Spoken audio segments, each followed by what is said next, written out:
What it is, y'all, it is your old boy Pilk, and I'm coming back at you today with more Danmachi. Now today we're going to be, well this time I guess we should say, we're going to be talking about the 4 units that are, or say 4 rerun units that are actually incoming tonight. These are going to be new to a lot of you guys, and I'm going to warn you guys right out of the gate. These are very old units. These units are over 2 years old, well, right about 2 years old. And if you can imagine how crazy the power creep's been over the last year, imagine how far behind these units actually were. There's one I can think of that actually has been really useful up till now, and her rebalance should make her useful, but let's go into this, okay? Let's start off with eyes. Now, you can expect everything to be rebalanced with these guys, and this is a Google Translate of the page, so you kind of have to read between the lines a little bit, but eyes gets a major increase here, okay? So super powerful light magic attack on a single enemy. I'm guessing that's usually a highlight magic attack. Increases magic power only when technique is activated. Basically, it's just typical stuff. Now it increases total attack damage by, okay, so single attack damage of the end, single attack damage basically is increased on the 25% for 2 turns. So that's a good increase right there. That's really, really, really nice. So single target attack up by 25% for 2 turns is really, really, really nice. Heartbreaker. A single target enemy in the ultra power of high probability. Okay, so it's an ultra attack. Ultra critical rate is what they're saying here. Light magic attack increases magic power. Further effect of increasing the enemy cancel, blah, blah, blah. So basically this gets a ultra critical rate is what they're saying. Okay. Pure Glitter Edge.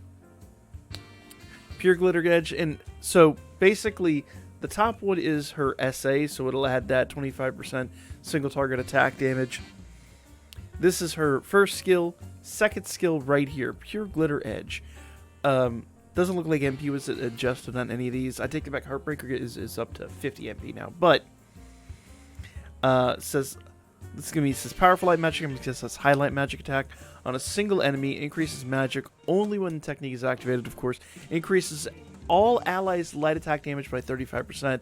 So in other words, that's going to go up from 20% to 35% on all of your allies. So all allies get 35% light attack damage for 4 turns. Not really the end of the world, like I said before. Okay. Passion Coordination. I feel like there's a different name for that in the US version of the game. Goes up from 27 MP to 30 MP, and instead of weak light magic, low light magic, it comes to medium light magic attack. Whatever. Increases your magic power by 75%. That doesn't change. So if you want my honest opinion here, not really worth. This unit's totally not worth, in my opinion.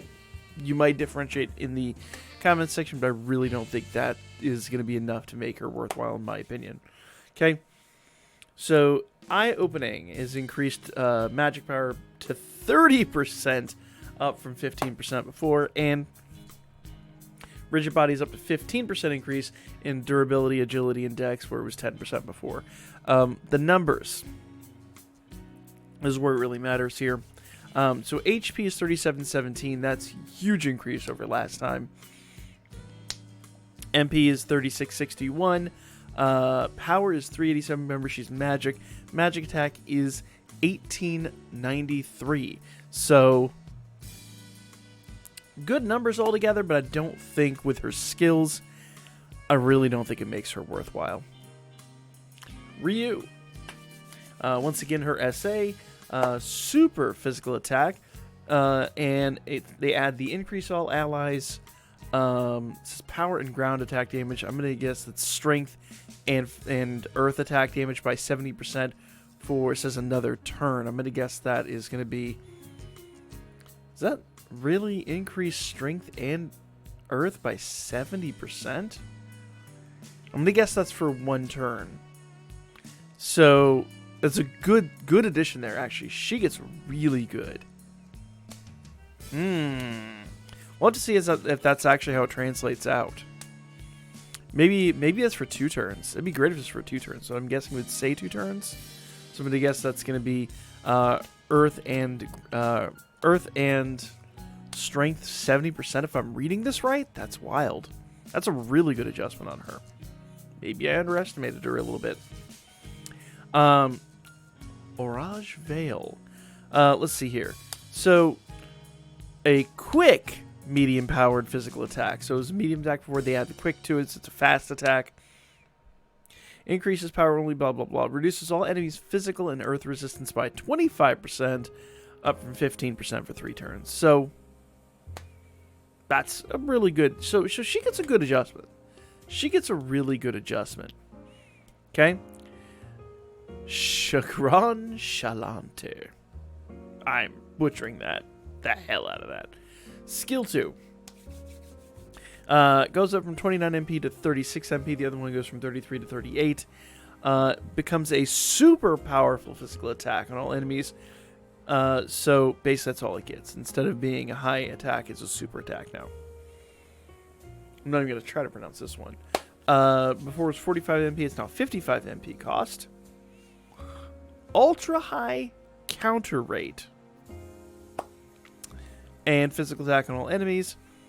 Furthermore, the looks like strength and dexterity reduction is removed. So any strength and dex debuffs are gone. So interesting unit. I see some uses for her, and I maybe see some deficiencies in her. I really will have to kind of adjust this as we see fit. But maneuver becomes geological dew. I think that's going to have a different name. That seems like a weird name. Increases light resistance by 35%. Light resistance. Isn't she an earth unit? Interesting. And let's see.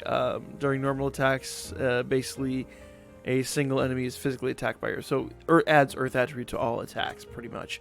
Maneuver goes from a 15% power index up to 25% physical index.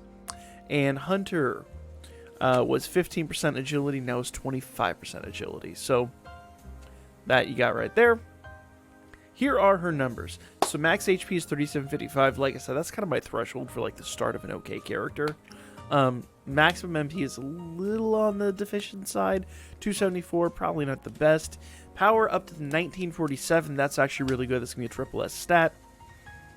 Agility. Agility is where she really reigns. 1031. So these are good rebalances, actually. I was a little skeptical. This is a really good rebalance for her. So Ryu actually looks like she might be worthwhile.